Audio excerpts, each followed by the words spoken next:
Hello, Edward here, and this is my presentation on LSD.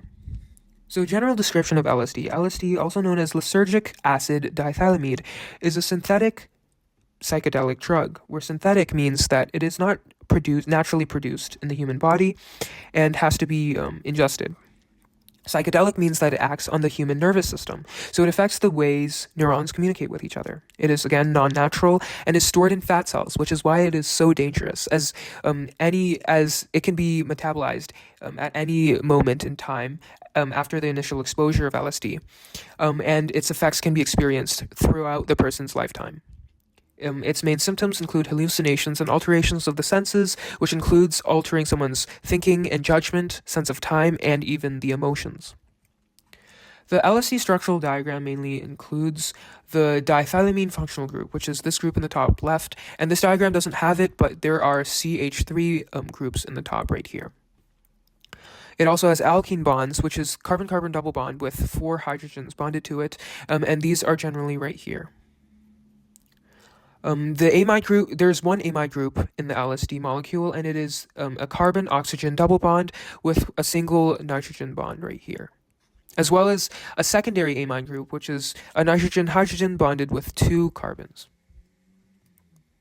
Bond polarity. LSD is only slightly polar, as it is mainly comprised of carbon-carbon bonds.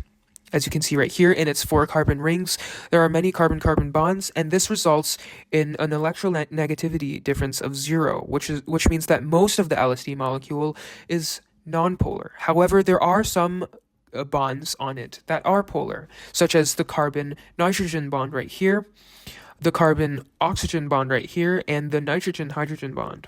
And this produces an electronegativity greater than 0.5, which is why these groups are polar. And this results in overall the LSD behaving as a hydrophobic compound in the body. So how does LSD enter the body? LSD enters the body through an absorption through the mucous membranes of the body or through the digestive system after it is ingested. The main methods of LSD entering the body include oral ingestion, which means that you eat a product or something with LSD, or it is taken as LSD oil, and it is then enters the metabolism and is metabolized and enters the bloodstream.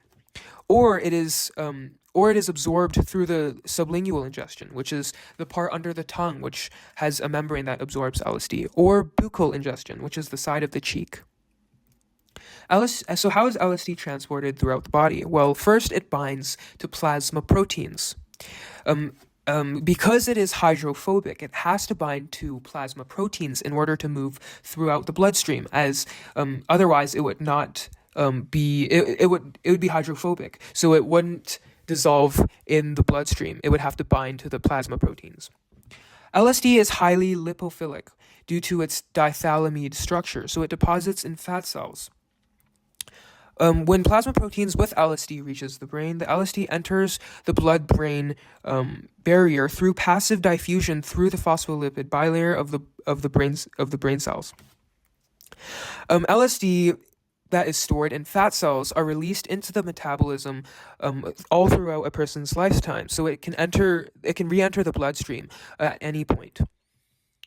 So how does LSD interact with cells? Well, LSD alters the way neurons communicate with each other. First, it enters the blood-brain barrier through passive diffusion. Then it binds to serotonin receptors on the surface of neurons. And this affects the ways neurons communicate, as LSD structurally behaves like serotonin, but it doesn't have the same chemical properties as serotonin, so it does not have the same functions as serotonin, and therefore alters the brain as it blocks serotonin from connecting with the receptors. So how does this impact targeted cells, so mainly neurons, and the human body? Well, LSD binds to serotonin receptors, especially 5-HT2A receptors on neurons, and LSD mainly targets neurons and cells in the brain. LSD causes a load of symptoms in the brain and neurological symptoms that are really problematic. For example, hallucinations, altered time perception, mood changes, sensory blending or distortions, and metabolism irregularities when it is metabolized. And here's a list of symptoms on the right as well.